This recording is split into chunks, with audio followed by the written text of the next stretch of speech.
समाजशास्त्र की दुनिया में आपका स्वागत है। हम सामाजिक अनुसंधान की विशेषताओं के संबंध में पिछली कक्षा में जानने का प्रयास कर रहे थे। हमेशा की तरह पिछली कक्षा में जो हमने पढ़ा उसे संक्षिप्त में मैं दोहरा देती हूँ।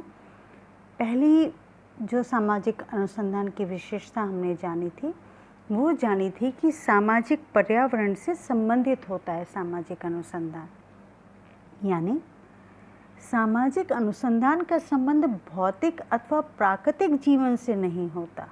अब भौतिक और प्राकृतिक जीवन क्या है ये आप जानते हैं और कल की कक्षा में मैं आपको समझा चुकी हूँ। दूसरी विशेषता जो हमने जानी थी वो थी सामाजिक तथ्यों की खोज। अर्थात सामाजिक अनुसंधान में कोरी कल्पनाओं की बात नहीं की जाती बल्कि सामाजिक यथार्थता से संबंधित तथ्यों की खोज की जाती है। तीसरी विशेषता कार्य कारण संबंधों की खोज की बात हमने की थी कि सामाजिक अनुसंधान का उद्देश्य कार्य कारण संबंधों की खोज करना है। कार्य कारण अर्थात किसी कार्य को होने के पीछे वस्तुतः कौन कौन से कारण उत्तरदायी हैं, इन कारणों को खोजना। पहले आपके समक्ष कार्य तो होंगे ही, सामाजिक घटनाएं होंगी ही, उनके कार्यों को, उनके कारकों को खोजना ही सामाजिक अनुसंधान का कार्य है। तत्पश्चात हमने जाना था कि सामाजिक घटनाओं के प्रेरकों की खोज किस प्रकार से सामाजिक अनुसंधान की विशेषता बनती है। तो हमने देखा था कि सामाजिक घटनाओं को जो घटती हैं उनमें कभी कभी कुछ प्रेरकों का भी विशेष हाथ होता है। वो प्रेरक सकारात्मक और नकारात्मक, मूलतः अगर देखा जाए तो प्रेरक जो शब्द है वो अपने आप में सकारात्मकता जहाँ उपयुक्त होती है, जहाँ सकारात्मकता है वहीं प्रेरक शब्द का प्रयोग होता है। अब विशेष तौर पर हम जब साहित्य की बात करें, परंतु क्योंकि हम समाजशास्त्र को विज्ञान मानते हैं तो यहाँ पर मैं प्रेरक शब्द का प्रयोग नकारात्मकता को भी ध्यान में रखते हुए कर रही हूँ, जिसके संबंध में मैंने एक विस्तृत उदाहरण आपको कल की कक्षा में दिया था। आज हम सामाजिक अनुसंधान की पांचवी विशेषता के बारे में जानेंगे और वो विशेषता है सामाजिक घटनाओं पर नियंत्रण। समाज की कई घटनाएं समाज में समस्याओं को जन्म देती हैं जिससे देश की प्रगति अवरुद्ध होती है। जो प्रोग्रेस है उसमें एक हर्डल क्रिएट होता है। तो इन समस्याओं पर नियंत्रण प्राप्ति हेतु सामाजिक अनुसंधान आवश्यक हो जाता है। वैसे तो ये बहुत सहज है जो मैंने आपको बताया, फिर भी मैं इसको दोहराती हूँ कि सामाजिक घटनाओं पर कैसे नियंत्रण पाया जाए, इसके संबंध में एक विस्तृत शोध की आवश्यकता होती है। हर समाज की अपनी अलग सामाजिक समस्याएं होती हैं और उन सामाजिक, जैसे हमने आरंभ में बात की थी ना सामाजिक पर्यावरण की, तो उस सामाजिक पर्यावरण के अनुकूल उन सामाजिक समस्याओं के कौन से प्रेरक कारक हैं, कौन से ऐसे तत्व हैं जो उन सामाजिक समस्याओं को उत्पन्न करते हैं, और जो सामाजिक समस्याएं उत्पन्न हो गई हैं उनके निवारण के कारकों को, मार्गों को हम तभी खोज सकते हैं जब हम कारकों को जानेंगे कि कोई भी समस्या किस कारण से घटित हो रही है। जैसे अधिकतर ये देखा गया है कि जो किशोर अपराध की ओर बढ़ते हैं, अब अगर आप उस समस्या का निराकरण करना चाहते हैं, भारत सरकार करना चाहती है कि किशोर, भारतीय किशोर अपराध की ओर नहीं बढ़ें, तो ये एक सामाजिक समस्या है। तो इस सामाजिक समस्या से निपटने के लिए पहले सामाजिक शोध करने होंगे। उन किशोर अपराधी जो कि जेल में बंद हैं या जो सुधारक केंद्रों में बंद हैं, वहाँ उनसे एक विस्तृत उनके ऊपर शोध करना होगा और वो शोध का माध्यम अवलोकन, साक्षात्कार कुछ भी हो सकता है, परंतु साक्षात्कार तो बहुत महत्वपूर्ण है ही, और उनका बैकग्राउंड, उनका जो पारिवारिक पृष्ठभूमि है वो सब कुछ जानना होगा। ऐसे कौन से कारण रहे जिनके कारण वो अपराध की ओर अग्रसर हुए। अपराध का स्वरूप कोई भी हो सकता है। तो जब तक इन कारणों को नहीं जाना जाएगा तब तक निवारणों के मार्ग को खोजना संभव नहीं होगा। अब जब कारणों को जाना जाएगा तो यकीनन सरकार उस ओर प्रयास करेगी कि ऐसे कारण पुनः उत्पन्न नहीं हो। और यही मूलतः सामाजिक घटनाओं पर नियंत्रण पाने का जो सामाजिक अनुसंधान का उद्देश्य है वो यही है। अब हम सामाजिक अनुसंधान की 6वीं विशेषता की ओर मुड़ते हैं और वो है सामाजिक सिद्धांतों की जांच। चूंकि समाज परिवर्तनशील है, अतः परिस्थितियां बदलने के साथ साथ पुराने सिद्धांत भी परिवर्तित होते हैं। इसलिए उनमें भी परिवर्तन जब हो जाता है तो नवीन परिस्थितियों में पुराने सिद्धांतों का परीक्षण करके उनमें आवश्यक संशोधन भी करना ज़रूरी हो जाता है। इस बात को ऐसे समझिए कि मैंने आपसे पहले दिन ही कहा कि सोशल साइंस और जो फिज़िकल साइंस है, जो विज्ञान है, मूल विज्ञान जैसे कि भौतिक विज्ञान है या जीव विज्ञान है, उसमें और जो सामाजिक विज्ञान है उनमें एक बहुत बड़ा अंतर ये है कि सामाजिक परिस्थितियां व्यक्ति के नियंत्रण में नहीं होती है। और क्योंकि मनुष्य स्वयं गतिमान है, उसकी विचारधाराएं गतिमान है, मनुष्य की संस्कृति गतिमान है, तो जब सब कुछ उसके आसपास गतिमान है तो कैसे सामाजिक जो पर्यावरण है वो स्थिर रह सकता है। अब जब सामाजिक पर्यावरण स्थिर नहीं होगा तो उससे संबंधित विभिन्न स्वरूप भी स्थिर नहीं हो सकते, और जब विभिन्न स्वरूप स्थिर नहीं हो सकते तो जो पूर्व में सिद्धांत दिए गए थे वो सिद्धांत भी परिवर्तित होंगे। और नवीन परिस्थितियों में क्या पुराने सिद्धांत सटीक बैठते हैं, इनका पुनर्परीक्षण करना आवश्यक हो जाता है। और अगर ऐसा लगता है कि नवीन परिस्थितियों में जो पुराने अनुसंधान हैं वो सटीक नहीं बैठ रहे हैं तो उनमें संशोधन करना भी आवश्यक हो जाता है। ठीक है, अब हम जो अगली विशेषता है सामाजिक अनुसंधान की नवीन पद्धति यानी कि 7वीं विशेषता, उसके बारे में भी हम जानेंगे।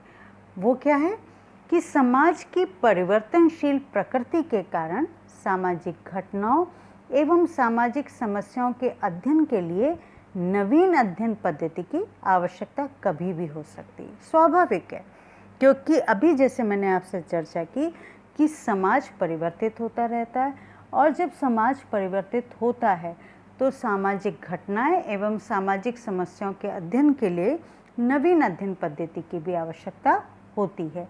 अतः नवीन तथ्यों का जो हम संग्रह कर रहे हैं और घटनाओं को समझने के लिए हमें जो कुछ भी आवश्यकता है वो मूलतः किससे अंतर संबंधित है?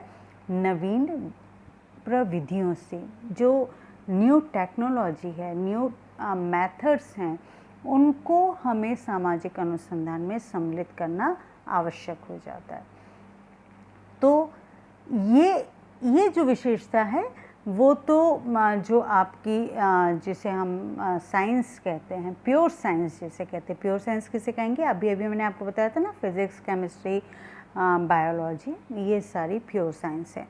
तो उनमें भी जो नई टेक्नोलॉजी है, न्यू मेथड्स हैं, नए पैटर्न्स हैं, नई प्रविधियां हैं, उनको अपनाने की आवश्यकता होती है। तो ये एक कॉमन फैक्टर हम देख सकते हैं सामाजिक जो अनुसंधान है उसमें, और जो प्योर साइंस है उसमें ये कॉमन फैक्टर है।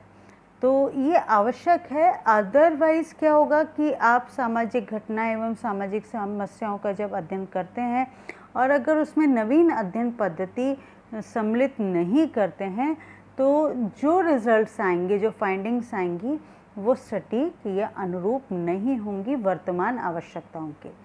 तो आज हमने सामाजिक अनुसंधान की विशेषताओं का एक महत्वपूर्ण भाग संपूर्ण किया। हम पुनः दोहराते हैं, सामाजिक अनुसंधान की कौन कौन सी विशेषताएं हैं। पहला, सामाजिक पर्यावरण से संबंधित। दूसरा, सामाजिक तथ्यों की खोज। तीसरा, कार्य कारण संबंधों की खोज। चौथा, सामाजिक घटनाओं के प्रेरकों की खोज। पांचवा, सामाजिक घटनाओं पर नियंत्रण। छठवां, सामाजिक सिद्धांतों की जांच। और सातवां और अंतिम, सामाजिक अनुसंधान की नवीन पद्धति। अब थोड़ा सा और आगे बढ़ते हैं और हम जानते हैं कि सामाजिक अनुसंधान की प्रकृति क्या है। ठीक है, तो पहली प्रकृति की बात करें, प्राकल्पना की जांच। प्राकल्पना को अंग्रेजी भाषा में क्या कहते हैं, हाइपोथेसिस। और ये एक तरह से सोशल रिसर्च का प्राण है, जान बसी हुई है इसमें। अब प्राकल्पना के बारे में हाइपोथेसिस क्या होता है, किस प्रकार से होता है, नल हाइपोथेसिस क्या होता है, उसकी क्या विशेषताएं होती हैं, ये तमाम जानकारी बहुत विस्तार से मैं आने वाली कक्षाओं में आपको अवश्य दूंगी। परंतु आज सिर्फ हम इतना जानेंगे कि अगर विज्ञान की इम्पोर्टेंस को बनाए रखना है, विज्ञान की महत्ता को बनाए रखना है, तो बिना प्राकल्पना का निर्माण किए बगैर हम उसकी महत्ता को शून्य कर देते हैं। ये संभव ही नहीं है कि जब हम ये दावा करें कि समाजशास्त्र की जो प्रकृति है वो वैज्ञानिक है और उसमें से हम प्राकल्पना जैसी जो प्रकृति है, प्राकल्पना जैसी जो घटक है, जो चरण है सामाजिक अनुसंधान का एक बहुत महत्वपूर्ण चरण है प्राकल्पना, उसको अगर हम हटा देते हैं तो वो तत्व ही हट जाता है कि हम वैज्ञानिक प्रकृति का जो हम दावा कर रहे हैं। तो ये वैज्ञानिक चरण का एक महत्वपूर्ण स्टेप है ना। तो सामाजिक अनुसंधान की जब हम प्रकृति की बात करते हैं, आप ये बात ध्यान रखिएगा कि निरंतर इस बात को कहा जाता है कि समाजशास्त्र की प्रकृति वैज्ञानिक है। अब पूर्णतः वैज्ञानिक है या उसका कुछ और भी स्वरूप है, ये सब हम पढ़ चुके हैं पूर्व में। और अगर आप दोबारा पढ़ना चाहते हैं, दोबारा सुनना चाहते हैं, तो हम आने वाले समय में अवश्य चर्चा करेंगे, पर इसके संबंध में आपको लिखना होगा कमेंट बॉक्स में, वरना मुझे पता ही नहीं चल पाएगा कि आप क्या और जानना चाह रहे हैं। खैर, फिलहाल अभी हम बात कर रहे हैं सामाजिक अनुसंधान की प्रकृति की। तो जो पहली प्रकृति है वो है प्राकल्पना की जांच। तो सामाजिक अनुसंधान प्राकल्पना के निर्माण से आरंभ होकर सिद्धांतों की स्थापना पर समाप्त होता है। पुनः दोहराती हूँ, इसे ध्यान से सुनेगा कि सामाजिक अनुसंधान प्राकल्पना के निर्माण से आरंभ होकर सिद्धांतों की स्थापना पर समाप्त होता है। देखिए, जो सोशल साइंस है, सामाजिक विज्ञान है, अंतोतगतवा उसका लक्ष्य क्या होता है, सिद्धांतों की स्थापना करना। और उस सिद्धांत की स्थापना वो अंतिम चरण है। उस सिद्धांत की स्थापना को करने के लिए किन किन चरणों से हमें गुजरना होता है, उसमें प्राकल्पना की जांच भी है ना। निरीक्षण, परीक्षण, तथ्यों का निरूपण, ये सारे के सारे वैज्ञानिक चरण हैं। विश्लेषण करना, ये सारी चीज़ें। तो प्राकल्पना की जांच, इसका सामाजिक अनुसंधान की प्रकृति की जो प्रथम हिस्सा है वो है प्राकल्पना की जांच। कि सामाजिक अनुसंधान प्राकल्पना के निर्माण से आरंभ होकर सिद्धांतों की स्थापना पर समाप्त होता है। और इसका प्रमुख कार्य क्या होता है, सामाजिक जीवन से संबंधित प्राकल्पनाओं का परीक्षण करना होता है। बहुत सूक्ष्म मैं आपको बताती हूँ कि प्राकल्पना क्या है, बहुत सूक्ष्म, बहुत संक्षिप्त में मैं आपको बताती हूँ। बेसिकली हाइपोथेसिस क्या है कि जब आप सामाजिक अनुसंधान करने जा रहे होते हैं तो आपके मन में उस समस्या से संबंधित, उस शोध से संबंधित जो विषय आपने चुना है उससे संबंधित पूर्व में आपके मन मस्तिष्क में कुछ कल्पनाएं होती हैं और उन कल्पनाओं को आप अपने शोध में अंकित करते हैं। अब वो जो कल्पनाएं हैं वो जब आपका शोध पूरा हो जाता है, सारे वैज्ञानिक जो चरण हैं, स्टेप्स हैं, उनको कंप्लीट करते हुए और ज़रूरी नहीं है कि आपका जो प्राकल्पना आपने बनाई है, जो उपकल्पना आपने बनाई है, वो पूर्णतः सत्य जाए। हो सकता है कि कई बार वो आंशिक रूप से सत्य जाए, हो सकता है कि कई बार वो पूर्णतः गलत भी सिद्ध हो। वो तो जो आपकी फाइंडिंग्स आएंगे उसके बाद ही पता चल सकता है। लेकिन प्राकल्पना, जैसे मैं आपको एक उदाहरण बताती हूँ कि आपने अपना शोध का विषय चुना कि जो बच्चे निर्धनता में जीते हैं, बहुत अधिक निर्धनता, जो बच्चे कच्ची बस्ती में रहते हैं, वो अपराध की ओर अग्रसर होते हैं। ये आपने एक हाइपोथेसिस बनाई। अब जब आपने उन बच्चों का अध्ययन किया जो अपराधी हैं और उसमें आपने ये फैक्टर देखा कि जिन बच्चों ने अपराध किया उसमें से लगभग 80 से 90% बच्चे वो हैं जो निर्धन परिवारों से संबंधित हैं। निर्धन अर्थात बहुत अधिक निर्धन, जो 2 वक्त का खाना भी नहीं खा पाते, और ऐसी स्थिति में विवशता होती है उनकी कि वो अपराध के अग्रसर हो जाए। मैं इसे जस्टिफाई नहीं कर रही हूँ, मैं ये वस्तु स्थिति बता रही हूँ, क्योंकि समाजशास्त्र सदैव वस्तु स्थिति की चर्चा करता है, जो है उसकी चर्चा करता है, क्या होना चाहिए उसकी बात नहीं करता कभी भी विज्ञान। तो ये आपकी प्राकल्पना है कि आपने पहले से आपने एक शोध का जो विषय चुना, आपका शोध का टाइटल हो सकता है कि समाज में बाल अपराधियों का अध्ययन, है ना, या बाल अपराधियों का अध्ययन, और आपने एक पर्टिकुलर प्लेस लिया, क्योंकि ऐसा तो हो नहीं सकता, बाल अपराधी तो पूरे विश्व में फैले हुए हैं और सामाजिक शोध इतने विस्तृत रूप से करना असंभव है। तो आपने किसी पर्टिकुलर प्लेस का लिया। आपने मान लीजिए आपने केरल का लिया, केरल में आप एक छोटे से शहर का लिया, या आपने राजस्थान में जयपुर का लिया, जयपुर में भी आपने जो पुराना जयपुर है वो हिस्सा लिया। वो कुछ भी हो सकता है, वो आपकी इस कैपेसिटी पे भी निर्भर करता है कि आपके पास कितनी बड़ी टीम है सामाजिक शोध करने के लिए। अगर आप अकेले कर रहे हैं तो यकीनन जिन लोगों पर आप शोध कर रहे हैं उनकी संख्या कम होगी, क्योंकि अकेले व्यक्ति के लिए एक बहुत लार्ज स्केल पर सामाजिक शोध करना संभव नहीं होता। तो मैंने आपको बताया कि आपने शोध का विषय लिया, फिर आपने एक प्राकल्पना कि जो बाल अपराधी हैं उसका एक बहुत महत्वपूर्ण कारण क्या है। एक आपने प्राकल्पना ली निर्धनता, दूसरी प्राकल्पना आपने ली कि जो टूटे हुए परिवार हैं वहाँ पर बच्चे बाल अपराधी बनते हैं। इसी तरीके से आपने अपने और 2-3 बिंदु आपने उसमें अंकित किए। अब जब आपका शोध पूरा हो जाता है तो और उसके बाद जो आपके पास फाइंडिंग्स आती हैं वो निर्धारित करेंगे कि आपकी प्राकल्पना सही है या गलत है।